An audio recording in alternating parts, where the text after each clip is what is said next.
So Santosh says that there's something dreamy and beautiful about gazing out of a window seat. He says it does not matter if you are on a bus, on a car, or in a flight, because the outside world just comes alive through the window seat for you. It's a keyhole that allows us to get into the magic and the mystery of the world outside. So this is ODS effort at the window seat with all of you here. We are here and we are here to get a peek into the mysterious and the fascinating world of a leader, to bring the human being behind the leader to the forefront, to understand their inner world a little bit. So, and the reason we're doing this is because there's a lot of focus on leadership today. There's a lot of conversation about what leadership should be, should not be, whether in the context of our country, whether in the organizations, or even at our homes. There's a lot of awareness or growing awareness about the impact of leadership on creating an environment that thrives, where people are happy to come to and be challenged and to grow. And so rightfully, like the Spider-Man said, with great power comes great responsibility. And that said, there's also one part of leadership that we often don't talk about, which is the fact that leaders are human beings like the rest of us. There's a lot of dilemmas that they face. There's a lot of uncertainty that they navigate. And there are a lot of expectations that actually make their position very vulnerable. So it's really quite fortunate that we get a chance to really hear from the leaders themselves. Who are they as people? How do they experience leadership? What can we all collectively learn from them? Out. And we are so excited because we couldn't have asked for somebody better to start off the series with than Sanjiv Navangul. Sanjeev is the CEO and MD of Bharat Serums and Vaccines. But most importantly, Sanjeev is a leader who's gained a lot of love, admiration, and respect from leaders from across the industries. So we're very, very excited to have Sanjeev here. He's an avid advocate and practitioner of value-based organizational culture. And he's very much recognized for it. And Sanjeev, maybe you can tell us what that means a little bit, in a bit. Sanjeev's mentorship and contribution towards a value-based culture is widely appreciated. He's been on the board of Johnson & Johnson of Fulford India. He's been in several leadership roles in the 30 years of his career. As managing director of Janssen in India and South Asia, he's been the managing director of MSD Pharmaceuticals in Philippines and commercial director for MSD India and South Asia. He's received several awards on public health, on marketing, and diversity. That's so diverse already. So many different areas. And Sanjeev also served as a vice president of the Organization of Pharmaceutical Producers of India.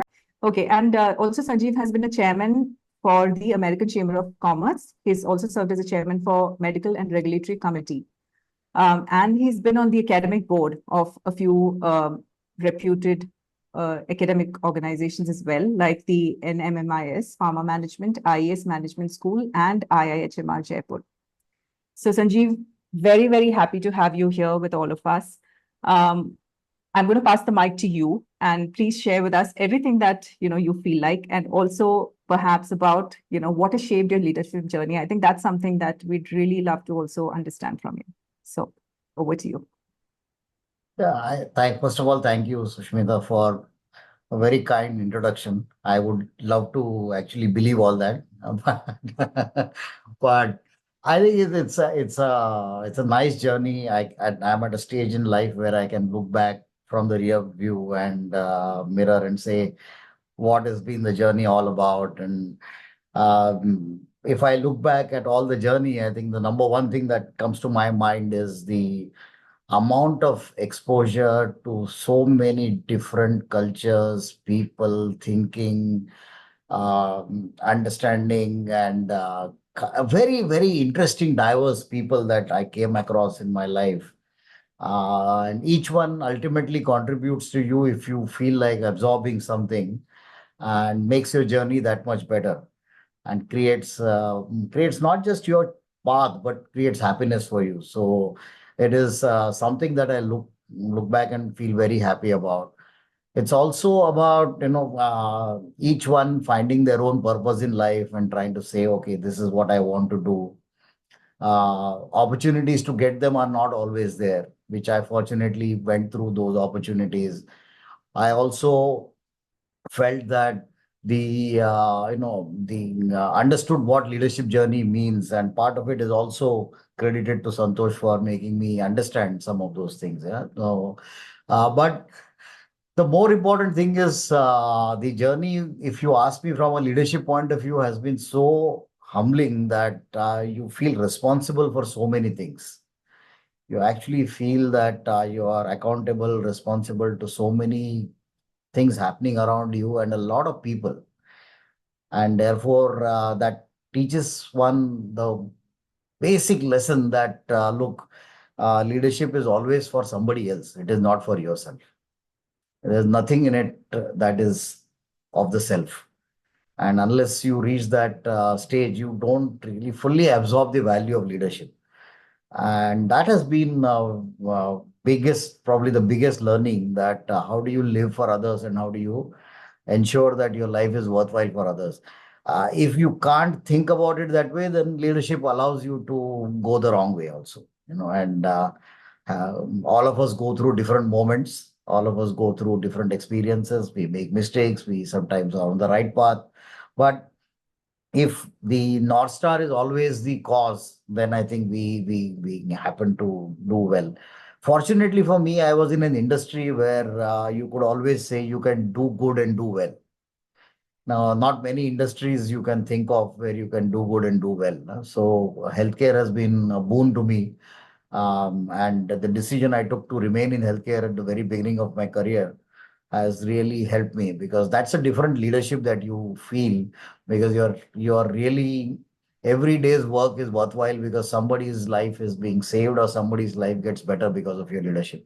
And therefore it is even more satisfying journey per se. But enough of all this kind of high picture, high voltage thinking around leadership. But I'm happy to answer any question that you have, Usha. I think you are Sushmita, you have, I think, a bunch of questions that you told me you will ask me. I'm happy to answer all of them.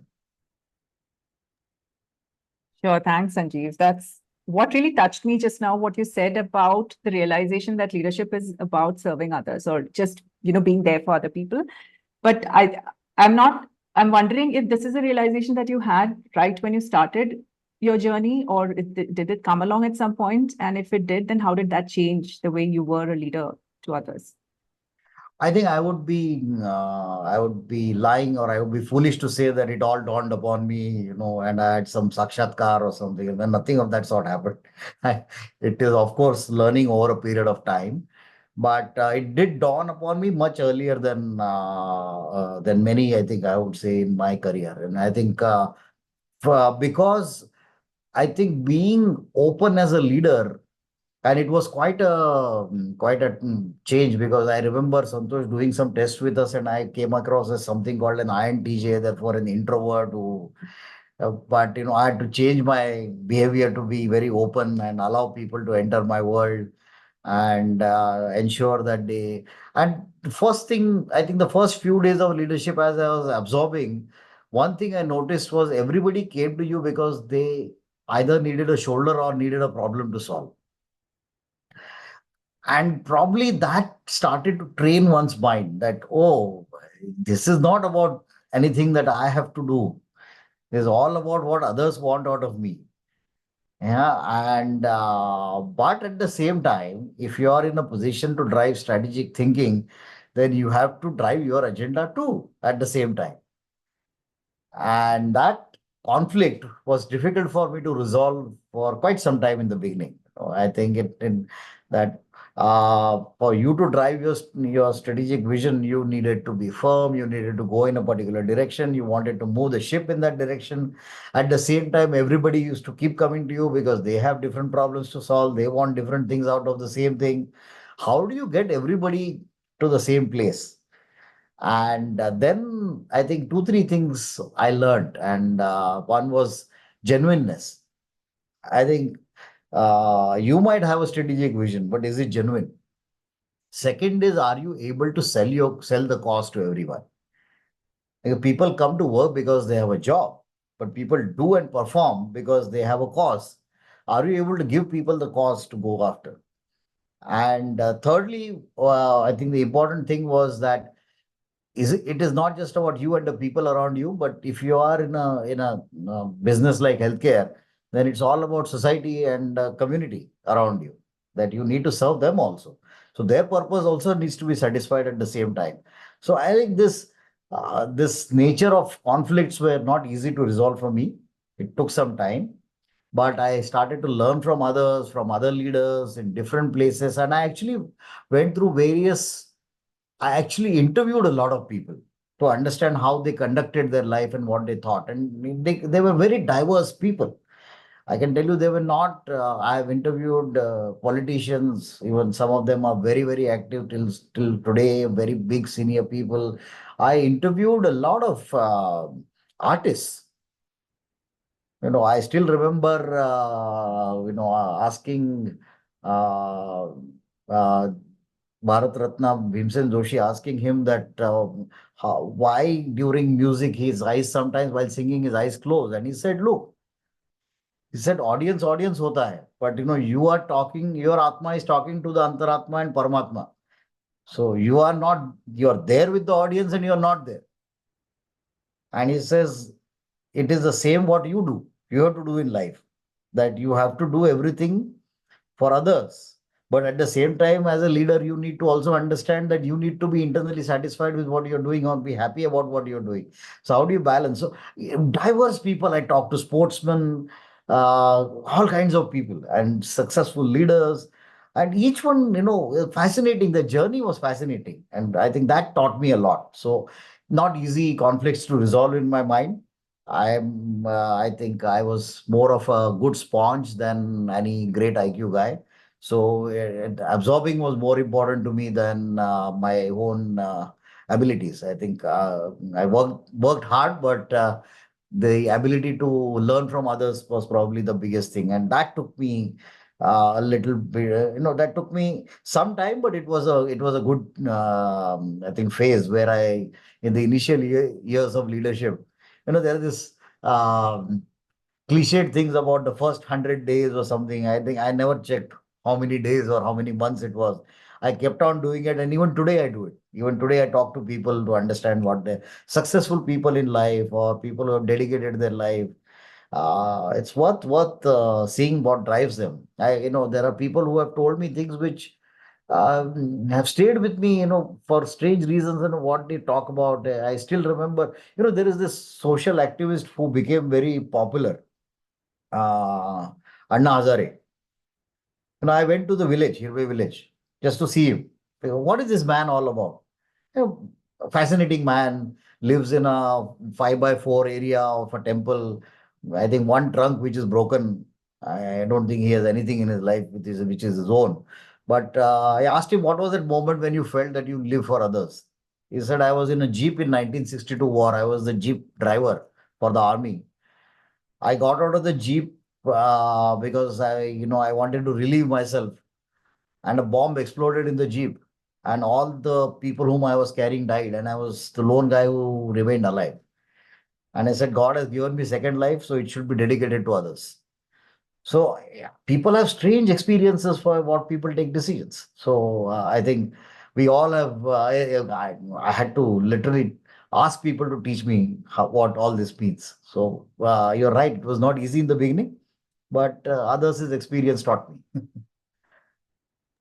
So two things. One is the fact that you actually went out understanding leadership from a diverse Yes. backgrounds of people, right? I mean, what made you do that? Because that's not something that, especially 30 years ago or 25 years ago, 20 years ago, people would just naturally do. There's something inside you that made you do that. What is it that drove you to it? Yeah, I think I also wanted to treat leadership as an experience for doing something good in life, not just to everybody else, but to grow myself as a person. And if I have to do that, I think why do people call somebody a successful leader? Because they have some success in some whatever they do. So why are we restricting success as a definition to only corporate leadership? Leadership can come anywhere. People can show leadership in any different circumstances. Yeah.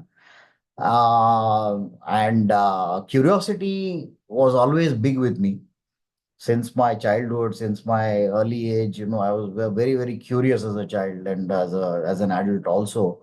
And that curiosity meant that I redefined success. I said success means that everybody else who is successful is also part of our journey. And therefore, check what makes them or what makes what they do. And I used to hear big words when early stage of leadership. I used to hear big words, like selflessness, like maturity, like having a 360-degree vision and all kinds of things. And then I started thinking that who might have this the best. And then I realized it was not always corporate leaders. Yeah, you realize, in a sport or in, let's say, in cricket, a fielder has 360 vision. So because he or she is watching the ball and trying to find where the ball is. So won't that person be a better teacher of 360 vision than somebody sitting in some obscure office in a corner? So I think that's the reason I started doing it. And what leadership gave me was access. People were ready to talk to me. People were, and that's a privilege. So and leadership, you have a lot of privileges. Those privileges should be used properly. Some might feel that the privilege I have is maybe I can access a business class seat, but somebody might feel access means that I might be able to approach somebody who is doing worthwhile work and maybe get access to the person to talk about his work or his or her work and talk to them. So I chose that. Maybe I chose that as a path, and it helped me. So it is just the things that I used to hear about leadership and read about leadership in books, and I tried to attach meaning to it, saying that is it really all about corporate leadership? Is it about something else also? And that maybe it was an unusual route. I now when you say it, I feel it was unusual, but I didn't feel until now it was very unusual. I don't know why. Yeah, it is unusual, but I also hear the amount of richness that it gave you as a leader, right? I Yes. mean, and that's why sometimes these unusual routes become the routes that actually open a different world to all of us in Yeah. whatever space we are in. So that was really fascinating to hear. The other thing that I wanted to also hear a little bit more about was the fact that you said about this inner conflict between, having your strategic vision and balancing other people's needs over there. So my need as a leader and the other people's, and it's not always, seemingly straightforward and compatible. And there are, so you said that it was a lot when you started off, and how is it now for you? What has the learning been for you in that space? How are you balancing that? I think there have been a few instances where I started understanding the value of why it should merge well. And I don't know whether Santosh is still there, but he will remember one incident. Yeah, he will remember one incident where I think we were going through a big merger between two big companies.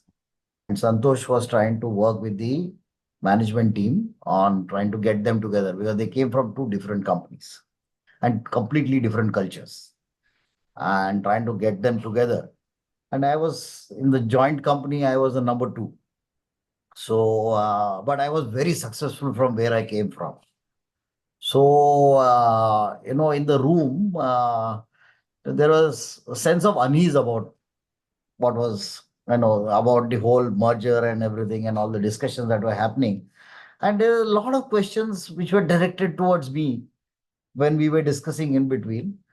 And I think I, for a moment, lost it a bit and said that, look, ultimately success comes to people who have to do a few things right and work hard. And so I said something which was a little bit stronger than what I should have said. And in a way, after the meeting, Santosh called me aside and said, you know what?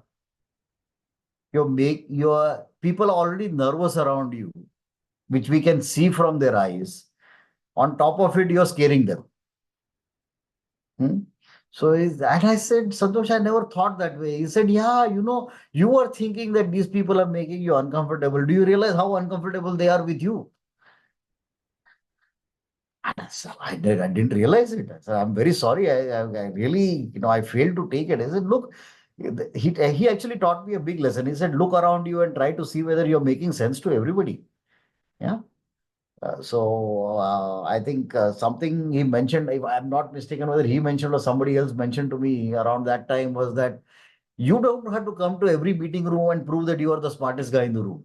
People anyway know that you are the smartest guy in the room. So why are you trying to prove it again and again? I said that. Yeah, correct. Yes. Including he told me that you don't I know you don't suffer fools, but you don't have to make them know that they are fools. So I said don't do that. And I said, yeah, this is fascinating. Yeah, I never thought about it. I I did not sleep that night. I realized that I am a stupid guy. I don't understand this whole senior leadership story well. I've become successful until now, but I don't think I'm taking the leap to the next level. And I actually started introspecting. I Something changed and started realizing that look, ultimately in a corporate, it's a vehicle where everybody has to be successful together to go somewhere or reach somewhere. If that is the case, then yeah, it's your strategic vision also has to be their strategic vision, has to be everybody's route. So everybody has to take the same route. So I started talking to each one in the team well, started telling them, selling them the vision, saying that this is what it is, started incorporating ideas from everybody. Okay, if you don't feel comfortable about this, tell me how it can be done better. And ultimately, the vehicle got better and better. The idea got better and better in my mind. And I realized that I can't, you really don't have the ability to think for everyone, but everyone can think together in a big way. What you can bring in is element of cohesiveness, element of high ambition, element of thinking for the cause. You can bring in some other elements which you are good at and get the elements from others when they know more about those things. And and Santosh will of course remember that that was Jaipur meeting, correct? No? So where this happened, yeah, when I got taught this lesson, and it's worked well for me. Now after that, I think I have been able to successfully talk to my teams. The teams are very cohesive. I have not had attrition in my leadership teams at all, most of the times. Even now, my leadership team is about 4 to 5 years old. Zero attrition in my team. If people believe in each other, and I've understood that they have to start investing in each other. I have to be just outside the ring there when people start investing in each other. How to create that relationship, how to, I don't want to do this Western style of bonding. I really wanted people to invest in each other's emotions and feelings and goals. And that is very different than the Western style of leadership. So it's not about aligning to a scorecard, but it's about aligning to each other to build a scorecard. And that was very different than the Western style of leadership. And then now I've got a better handle of it, and now it works well for me. So yeah, it's true. You learn because people teach you. No? So, and there is so much power in what people around you. So much power, so much people bring to the table. Learn to respect that. I love that, aligning with each other towards a scorecard and not aligning to the scorecard. So that sounds really powerful. Also, what I'm so hearing, Sanjeev, although you were saying that you do, you've talked to people and now you bring them on board for everything, it also sounds like you're a great listener. You really go out of your way to understand what people need.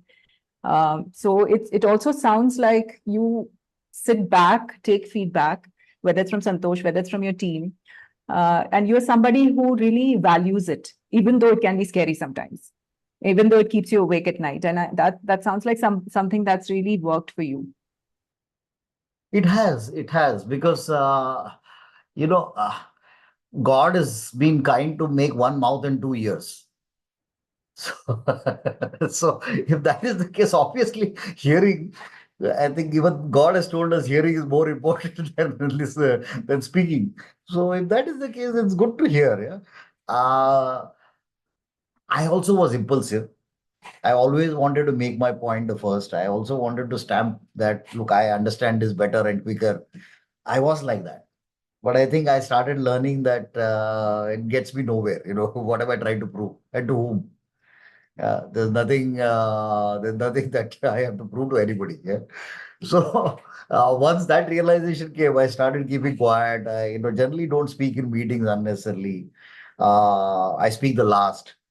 I've started to observe people a lot more. And that is again, different coaches taught me that observe everything around you, the body language, the tone, the people, their eyes, their way of speaking, their way of contributing, observe everything, get the get everybody to have a say. And especially it helped me when I was in diverse team in global roles, because there are different, very different cultures who come together. And an Austrian might think very differently from a South African to an Australian. And you can predict in every meeting the Australian will be the first guy who will speak. Hmm. And you can always predict that the Latin guy will not speak until asked for, or a Southeast Asian guy will not speak until asked for. So how do you get them to speak and talk? So it's about observing everything that happens, cultural dissimilarities. So how do you notice that? And unless you are listening and watching, so I always say it's just not about listening, but it's about watching also around what is happening. And also this ability to introspect went on getting better. So I always, when I go home, and generally I try when I go home to switch off, that I never bring my office home. I don't think my wife knows what happens in the office at all. And nor do I, my troubled day in office is never a troubled day at home. So I don't bring that emotion back home. But I also, being an introvert and a loner, I get my own time. My wife also understands me very well. So when I sit, I introspect, what happened during the day, what has somebody taught me, why did that person say this? So it started to help me. I think, as you get older and older, and now I'm a very old man. So now I think we have started to understand value of it more. But when I'm coaching or telling any young leaders, I say this very often to them. The power of observation and listening and taking a step back and pause. Yeah. Sushmita, Yeah. can I ask a question? Of course, Yeah. Santosh, please go for it. Okay, for the interest of a lot of people, among so one part, these questions helped us to understand the inner person in Sanjeev. I wanted to focus a little bit on the external one because this last story, yours, Sanjeev, taking over an Indian organization, and there are investors, and turning that around into one of the highly successful, efficient organization in 4 years' time. What are some of the key levers that you pressed? How did you go about this? Yeah, I think Santosh is a very good question, and I've started thinking about it more deeply. That also what has gone right, and because many a times we do a lot of introspection of what has gone wrong, but I've started to think about it, what has gone right, and a few things come to my mind. I think one was stakeholder management. That who are the different stakeholders, and I actually had drawn a map that investors. I asked the investors, okay, tell me 5 things that are very important to you, which you cannot compromise on and that you need from us. And then they gave me a few things. The other thing I did was selection of the team. I think, it took me some time and journey and mistakes to learn that the team of champions may not be the best, but champion team is very different in behavior. So I started, no, I used to be very fascinated by very successful champion people, to bring them in to the team, bring their skills in, and I realized it may not work all the time. So I spent a lot of time in selecting the team this time, and put extra energy there to create people who bring in a lot of talent, lot of sincerity, but also are team players who are not high maintenance, who can independently work on their own, and who have point to prove that they know their subject well and they can do well. So that the bunch of people around that were selected was interesting. The third thing that I started thinking was that if what could be the best outcome that one can have out of this organization. And then I realized that India doesn't have a high quality specialty biotech company which can be a world beater. Now I said, okay, if that means that this company has to be a world beater and a specialty biotech company, what all we should achieve in the next 5 years, and what all we should achieve in the next 10 years.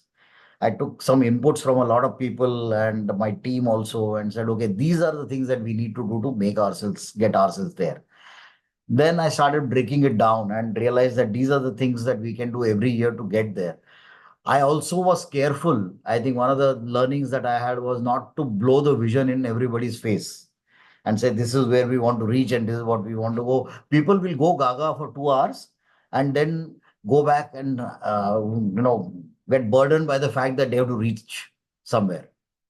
So how to break it down into milestones differently and ensure that you just join the jigsaw puzzle. Don't allow everybody to, get burdened with everything around them that, oh, this big thing we have to achieve.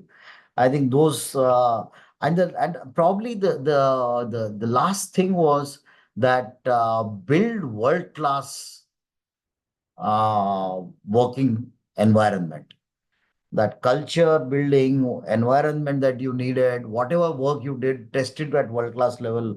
Ensure that the quality manufacturing, R&D, everything you do is from a world-class standard. Don't compromise at all.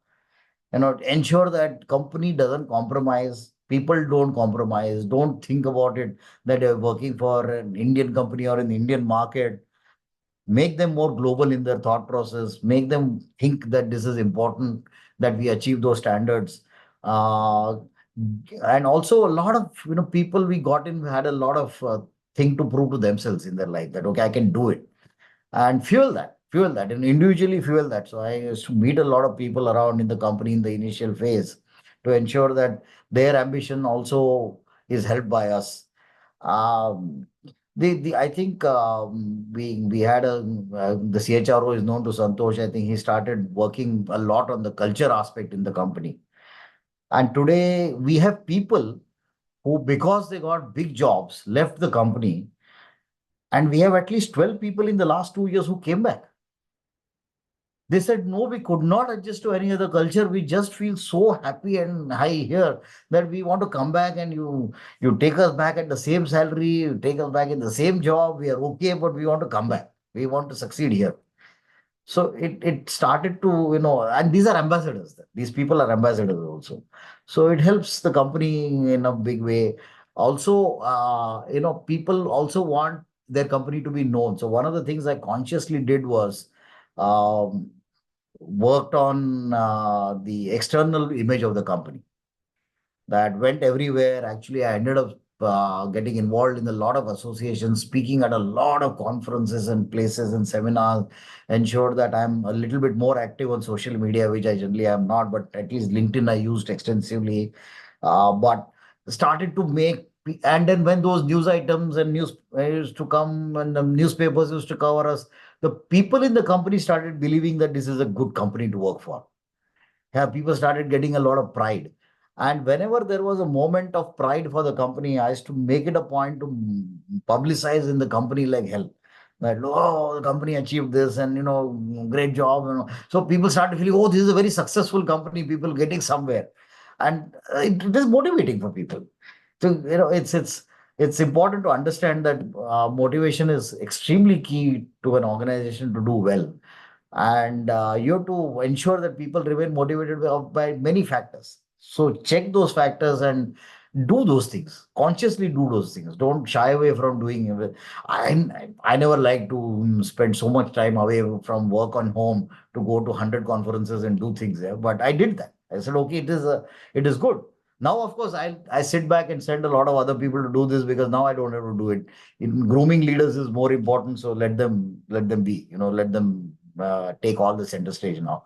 But it's a lot of things that work, Santosh, for in us. And also, I think somewhere nobody should forget that luck played a part. During COVID, we became a company of importance. We became a company that really saved numerous lives in difficult circumstances. And that gave company employees a lot of purpose. But I made it a point to tell everybody that, look, how much they contributed in difficulty of the world in this country. So I think that inner feeling of cause being attended to also grew on people. And that was pure luck. It was more circumstantial. But using the luck well is also important. That using the situation well is also important. That make it in your favor and help people understand that they are doing meaningful work. So many of these factors, Santosh, I think help in trying to get to success. But also investor has hard realities, and ensuring that those results are achieved very important. And we were very, very much on the ball on that. That look, get it done this way. The results are important; they have to be achieved, and it worked in our favor. So I think everything worked in our favor. So I think a lot of factors, but we at the end of 4 years, the more important thing I think about is that I'm so grateful. I'm so thankful that I actually got an opportunity along with the team to do something which probably industry will probably remember for some time. Oh, this company did this very well. So I think it is. But see, life has also changed, no? So for these days I'm not so much on a high of these things were achieved, but I'm more grateful for the opportunity that I got to do. So the more emotion also has changed substantially.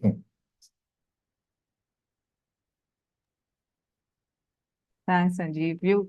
Santosh, did you have a question on that, or can I ask another question? No, I didn't have. I had a sense of this, but I also had an observation that your initial interest in dealing with and understanding multiple kinds of people possibly directly and indirectly helped you as a leader, because I haven't seen anybody from a pharma industry who have such deep rooted connections in government, with the doctors, even with the spiritual gurus of the country. So I think it's really, that your knack of engaging and connecting to someone who is from a non-corporate world, and building that strong relationship possibly really helped you in different ways later. Yeah, that's it. Thank you. Right, good. And Santosh, you told me something which I have to think over. I think it may have really helped. Yeah. So, Sanjeev, you also talked about the luck that played a part in, way things have turned out for your organization, but also it's not a very, a normal situation in terms of luck, because mostly pharma industry is a very volatile one. And there are times when, there are these, for example, the vaccines that are considered super safe, and, a little while later, it is that they were not safe, and there are lawsuits and things like that. So it's not a very easy environment to really balance and respond to. And there are also malpractices that often happen. So how have you, and the way you're talking about all of this, it seems so easy, but I'm pretty sure it has not been easy for you to really navigate this terrain, which is so, unstable and uncertain in a lot of ways. So how have you navigated that? And for somebody who is in this industry, somebody who's aspiring to be in a leadership role in this industry, what would your advice be? I think the number one advice I would give all the time is that, we are very fortunate to be an industry which is so cost dependent, that, you actually save lives. You actually add value to lives. So wear that hat of responsibility carefully, first of all. Understand that not many people get the opportunity to serve people so nicely. And also, you get paid much better than maybe a teacher who also tries to serve society but doesn't get paid well at times. Yeah. So you have so much going for you. Understand that, take that responsibility very seriously. That is the first thing I tell in CEOs in my industry, at least. But otherwise, also I tell others also the same thing. That look, take your responsibility seriously. That you have been given an opportunity to serve, and it should help you to think about what your purpose in life is all about. Stick to the purpose in life. The other thing, I tell everyone is that, look, what is rationally told as, you should do the right thing, you should not do malpractices, you should not do something wrong and all. Actually, people don't understand it rationally. This is one thing I've learned, that this rational thought is all about, about stick, that if you don't do this, these are the consequences. If you violate this is the punishment. So it's a very negative way of looking at rules and regulations and practices. I have understood that emotion works better in these cases. So whenever, for example, whenever I tell my people about compliance or practices in the market, I don't, I tell them, okay, the compliance manager will tell you all the rules. You need to know them, you need to follow them, you need everything. But let me tell you a different rule to follow. And I always tell them a simple thing that, in our life, we should do nothing, absolutely nothing that we can't tell our mother. And will you promise me that you will do nothing which you can't tell your mother? And I have seen even people in smallest area of the country, a field rep also responding so nicely to this that they really immediately connect that emotion. And I'm sure those words ring in them. I get a lot of people from my past experiences in companies who come and tell me if I ask them when we talk, they say, this one thing we remember what you said. So it clearly has deep sense of purpose and feeling. So there are always these emotional and rational conflicts in our mind, but somewhere we need to find that if it's an emotional issue, treat it emotionally rather than rationally. So I think so. Practices are something that I ensure that I take a very hard view in the review meetings on practices, but on a public forum, I would certainly make a point emotionally to appeal to people that look and the last thing I tell people is that in especially in healthcare CEOs, I tell them go and experience it. If your drug is saving somebody in the ICU, please go and experience it outside the ICU for one night, and at least see when a patient is wheeled out of the ICU and being shifted to the ward because he or she has got better because of your drug. You experience that once yourself. Don't look at newspaper cuttings to know that this happens. And look at it, experience it yourself, and you will change as a person. Or also see that despite everything that happened, somewhere something fails. It will make you more accountable. That look, people's lives are at stake all the time. Yeah, so I think it's important that people absorb this much more. I also tell people one thing that I mentioned in the beginning also, that leadership is when you are when you have been appointed a leader, you have been not appointed as a person. You have been appointed as a person to somebody to take care of everything around you. And so it's not self-glorification, but it is all about, it's not an achievement for you, but as much as it is a responsibility given to you to take care of things around you and understand the slight nuance of it, and you will be better off. So these are things I would tell, and generally things work out. And I know you will always have things going wrong around you. You'll have some other industry or other people doing something. Ignore it. Now you don't have to do it. Your company people should not do it. Bother about what is around you. You cannot hold hands of people who want to commit a crime. Now, it is very tough. So be very careful about it. That you, at least in your environment, do the best. Thanks, Sanjeev. It does sound like a real deep understanding of a human being that you have, because you keep talking about how it's important to not just connect rationally, but also emotionally, and really, talk to people and Santosh talked about how you connect with people. I think all of that is really showing the leader in you that, and the reason for why you are so successful as a leader. I really want to open up to the audience and ask if they have some questions as well. I'm sure they do, and we don't have a lot of time left. So I'm just going to ask Poom, if you can just transfer us to the gallery mode. And if any of you have questions for Sanjeev, we can take 2 or 3 questions.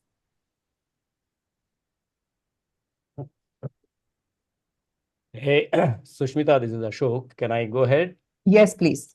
Yes, Ashok. Hi, Sanjie. This is Ashok, and I'm part of ODA. And it's lovely listening to your journey about what you have done to one of the India's top 10 biopharma companies, which is a great achievement, and it talks immense about your leadership And it was very interesting to hear your story, Sanjeev. Thanks for sharing that. So one question which I have, I think after listening to all these achievements, what you have shared, I am a bit curious to know if Sanjiv Navangul gets his second chance to rewrite history, what is that which you do differently, which you would like to go and change? Ashok, it's a fascinating question.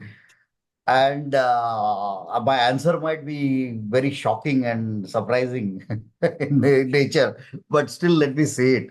I think the one thing I will change from my career point of view is that I would try not to be so driven, but create more balance in my life. Yeah. And I don't think a little bit of balance would have meant I would not have been where I have been. Yeah. But it would have meant a lot more time spent with my family in the early stages when my family was growing, my children were growing up, and my wife thought that, we could share more responsibility together. I think being very, very driven took away some joy from my life. And I really advise people a lot on this issue that be careful. You will miss out on certain joy, which is probably more important to you in life as you pass along.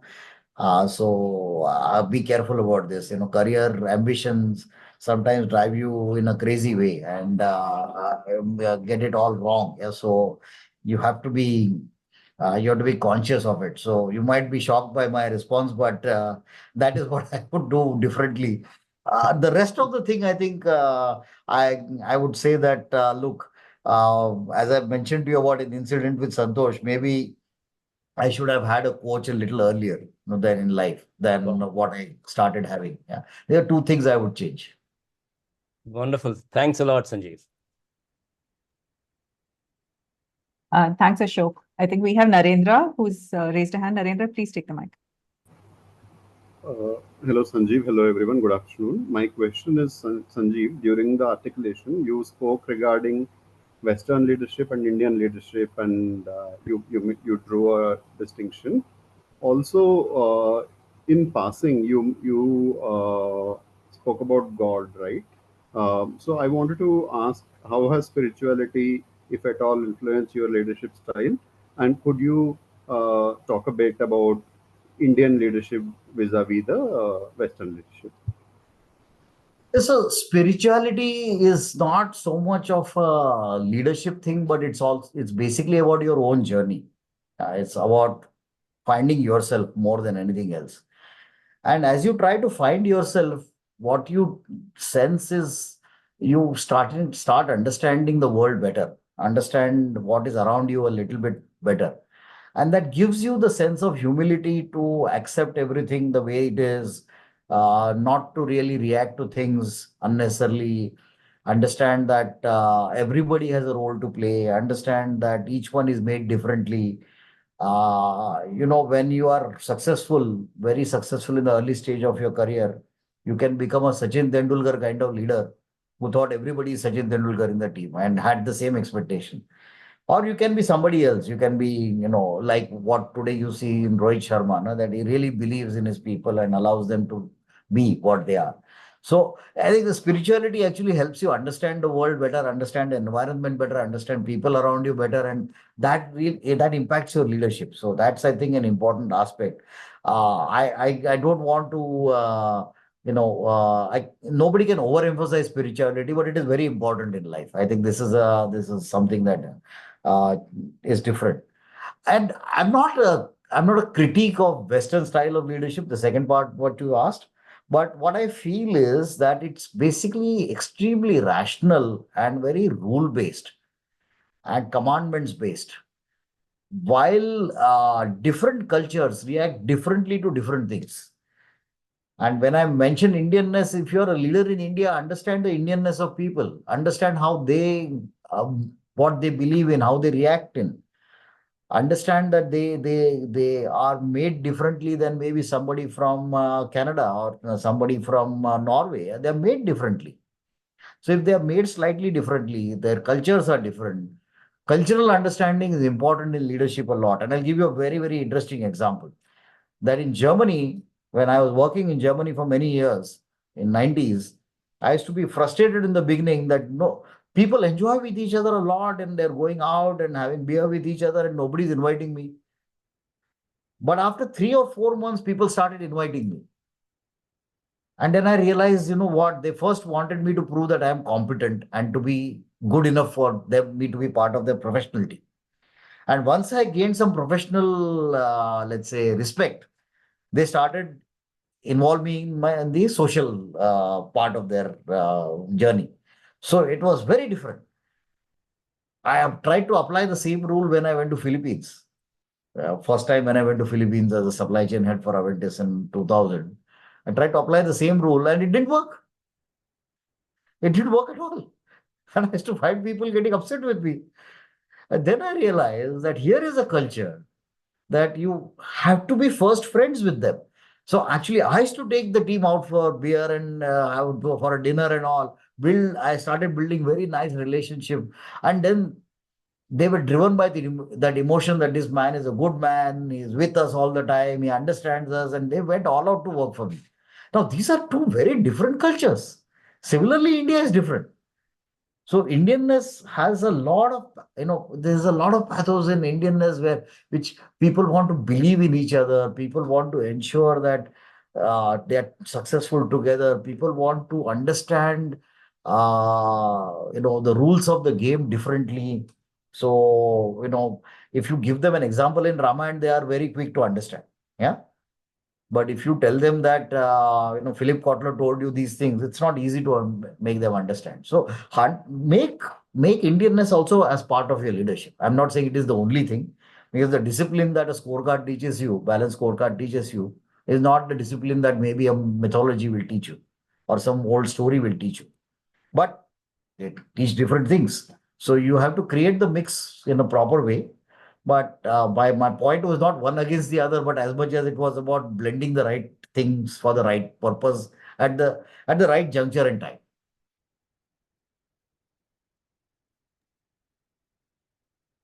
Thanks, Sanjeev. We have a question. Oluvada Milola. I hope I'm taking your name correct. I'm just going to read it out. So, Sanjeev, the question to you is, what was the moment through your leadership journey that shaped your approach and mindset in terms of leading your team? Is there a particular moment that you can remember?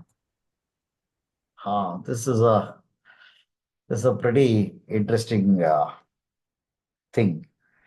Many, I think, many years back, probably what did happen once was the fact that I was new to a company and they were starting the journey new in India. That was 2006, very, very long time ago. And that was one of my early, very, very senior positions in the organization. And I used to get lost because on one hand, there were people demands.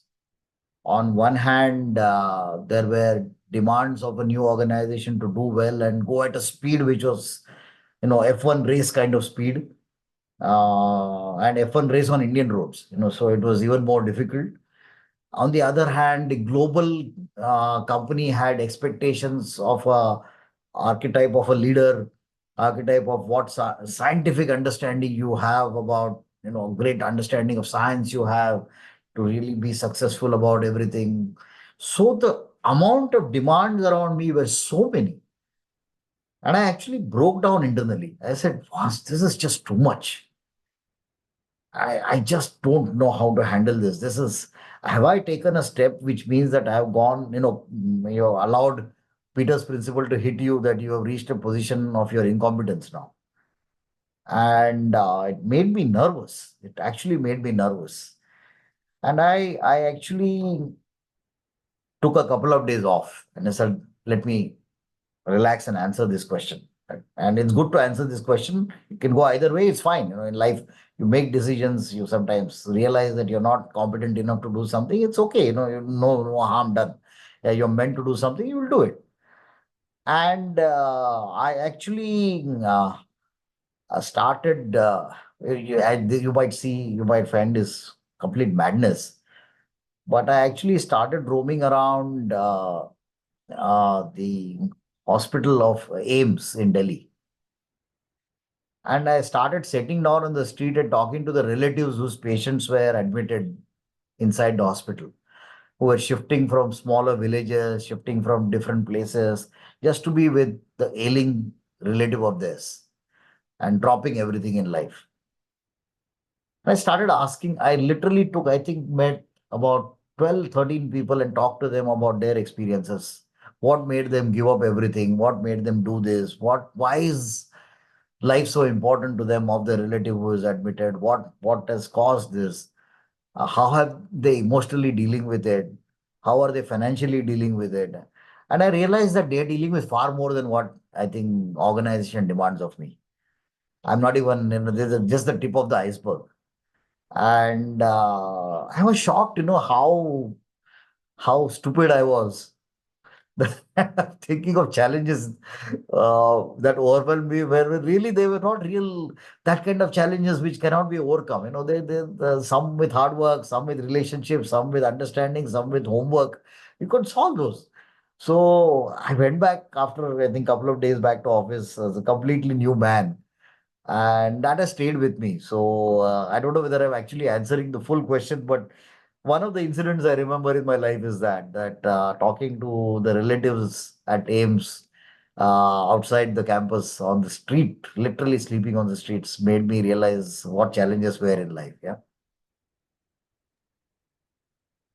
Throughout this thread of challenging yourself to change your own perspective, Sanjeev, has really stood out in the things that you've said. So it's really it's quite refreshing how your personal growth has been about you challenging yourself at so many different levels. Thanks for sharing that. We only have 1 minute. One question that I have, and we do have a couple of questions. I don't think we can ask those because we probably will run out of time. But if you did not have this career, or if you didn't have the pressure to have a career, so to speak, or finances or whatever, who would you be today? Actually, this is a question I asked myself a few days back, so it's a little easier to answer. I think I would have been a better version of Harsha Bhogle. I would have been really Cricket. the sports expert of commenting on everything on across all sports. I can do that even now. I can claim to be reasonably knowledgeable about many sports, and I would have enjoyed doing that rather than having a career like this. That's so lovely to hear. And your laugh says that it's something that gives you so much joy thinking about it. So that's really. So what's your Absolutely. parting message to everybody who's here? What's the one thing that you I want to would leave us with? it's I'm not I'm no buddy to advise anybody or suggest anything, but I would only say, look, we all have been blessed with great journeys. Enjoy your journey. There will be hits, there will be misses, there will be good things, there will be bad things, there will be joy, there will be sadness. All kinds of things will happen in our life, but enjoying the journey and learning through everything is probably what will make you. Not destinations are futile, because who decides destinations? We just make put some milestone and say this is the destination. Well, it's a complete, as you go through your life, you find it completely irrelevant to your journey. So, enjoy the journey, take pleasure out of everything, find purpose, and you will be very, very, what can I say? I don't say you will reach Maslow's need of hierarchy, self-actualization, but at least you will feel good about yourself and your life. Thank you so much, Sanjeev. That's really enlightening to say, to just enjoy the journey, and everything will fall in place. Thank you so much, Sanjeev. It was such a pleasure to hear you. It was really lovely. I think what really stood out to me amongst like multitudes of qualities that this came up about your leadership, for me, it has been the basic curiosity, the need to connect with people, the need to challenge yourself, be open to things that were coming to your way in terms of feedback or in terms of experiences. I think all of this really just stood out in your sharing. So thanks for so generously sharing all of this with us and for being here with us today. Thank you so Thank you much. so much. I'm privileged that I am the first one in your series. And thank you, Sushmita, and thank Santosh. Big credit to you. So if people like it, then you are also part of that that liking. Thank you. Thank you. Thank you. Thank you very much. Thank you.